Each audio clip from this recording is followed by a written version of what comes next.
Hello everyone, welcome to another video. In this video, I will show you how to use filters on your YouTube Shorts. So basically what filters are basically kind of like add-ons on your shorts. So go to your plus sign here, and here you can create a short. Now here we can go on filters, right?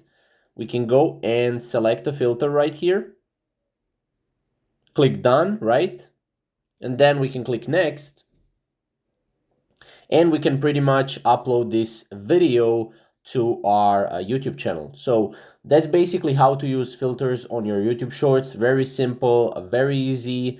If you have any questions or comments, comment down below. And yeah, we'll see you in the next video. Thank you guys for watching.